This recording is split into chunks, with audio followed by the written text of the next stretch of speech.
Right news in details. Budget పై AP BJP ఎంపీలు స్పందించారు. పెట్టుబడుల లక్ష్యంగా బడ్జెట్ రూపొందించడం జరిగిందన్నారు.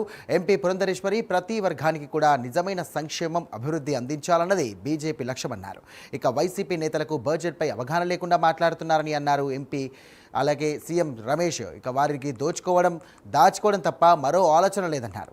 నిర్మలా సీతారామన్ ప్రవేశపెట్టినటువంటి బడ్జెట్ 2047 వికసిత్ భారత్ లక్ష్యాన్ని చేరుకోవడానికి మరింత బలాన్నిస్తుందన్నారు ఎంపీ భూపతిరాజు శ్రీనివాసవర్మ. ఘనత నిర్మలా సీతారామన్ గారికి దక్కుతుంది కనుక మా అందరి తరఫున కూడా వారికి మేము అభినందనలు కూడా మేము తెలియజేస్తున్నాము. అదేవిధంగా వారు బడ్జెట్ ప్రవేశపెడుతున్నటువంటి సందర్భంలో వారు ఖచ్చితంగా మొట్టమొదటిగా చెప్పినటువంటి అంశం ఏమిటంటే కర్తవ్య భవన్లోకి ఆర్థిక శాఖ మారిన తర్వాత ఇది మొట్టమొదటి బడ్జెట్ కర్తవ్య భవన్ నుండి వారు ప్రవేశపెట్టినటువంటి మొట్టమొదటి బడ్జెట్ అని చెప్పి వారు తెలియజేస్తూ ఆ కర్తవ్య స్ఫూర్తిని కొనసాగించే విధంగా 3 కర్తవ్యాల మీద మేము దృష్టి కేంద్రీకరించామని చెప్పి వారు సుస్పష్టంగా చెప్పడం జరిగింది. మొదటిది ఏమిటంటే మన ఆర్థిక అభివృద్ధి, దేశ ఆర్థిక అభివృద్ధి ఏదైతే ఉందో అది సుస్థిరంగా ముందుకు కొనసాగించవలసినటువంటి బాధ్యత ఉన్నటువంటి సందర్భంలో మన దేశంలో ఉన్నటువంటి మానవ వనరులు ఏవైతే ఉన్నాయో వారిలో పోటీ తత్వాన్ని, అదేవిధంగా మన దేశ ఉత్పాదకతను కూడా పెంచాలి అనేటువంటి అంశానికి మొదటి ప్రాధాన్యత వారు ఇవ్వటం జరిగింది.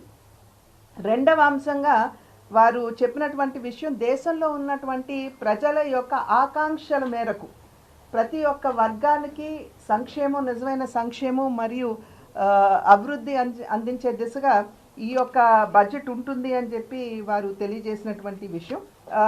శాస్త్ర సాంకేతిక రంగంలో కొత్త ఆవిష్కరణలు వస్తున్నాయి, వాటిని సమర్థించుకుంటూ వాటికి అన్ని విధాలా సహకరిస్తూ శాస్త్ర సాంకేతిక నైపుణ్యానికి వారు ప్రాధాన్యతని ఇవ్వడం జరిగింది. రెవెన్యూస్ దాదాపు ఈరోజు ఇంత పెరిగాయంటే అది ఈ ప్రభుత్వం, ఎన్డీఏ ప్రభుత్వం ఘనత.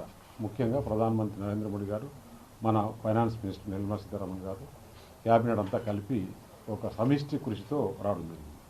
ఇప్పుడు షార్ట్ టర్మ్ చూసుకోకుండా లాంగ్ టర్మ్లో వికసిత్ భారత్, వికసిత్ ఆంధ్రప్రదేశ్ ఏ విధంగా చేయాలనో ఆ విధంగా ముఖ్యంగా ఈ బడ్జెట్ రూపొందించడం జరిగింది.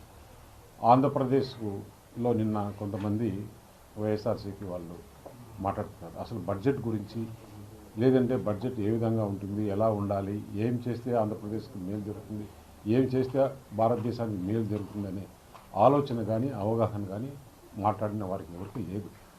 వారు ఎంతసేపు ఉన్నా కానీ దోచుకుందామా, దాచుకుందామా, స్కాములు చేద్దామనే వాళ్ళకి ఈ బడ్జెట్ల గురించి, డెవలప్మెంట్ గురించి, ఏ విధంగా దేశం ముందుకెళ్తుంది, ఏ విధంగా మన ప్రధానమంత్రి నరేంద్ర మోడీ గారు ముందుకు తీసుకెళ్తున్నారు, ఆంధ్రప్రదేశ్లో కూటమి ప్రభుత్వం ఏ విధంగా ముందుకెళ్తుంది. ఎందుకంటే మనం చూసాం ముఖ్యంగా ఈ బడ్జెట్ చూస్తే ఎక్కువ ఆంధ్రప్రదేశ్కి మిగతా రాష్ట్రాలతో పోల్చుకుంటే ఆంధ్రప్రదేశ్కి ఎక్కువ బెనిఫిట్ ఉంది.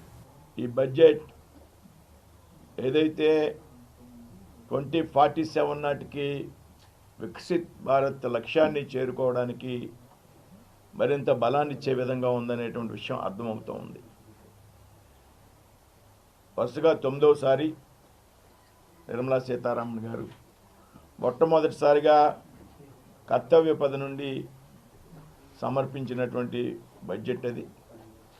ఈ బడ్జెట్లో పెద్ద ఎత్తున వాగ్దానాలు ఇవ్వకుండా, ప్రజలను ఆకర్షించడానికి ప్రాముఖ్యతనివ్వకుండా, దేశంలో పెద్ద ఎత్తున మౌలిక సదుపాయాల కల్పనకు, అదేవిధంగా ఉపాధి కల్పనకు ప్రాధాన్యతనిస్తూ ప్రవేశపెట్టారనేటువంటి విషయం చాలా స్పష్టంగా కనపడుతూ ఉంది.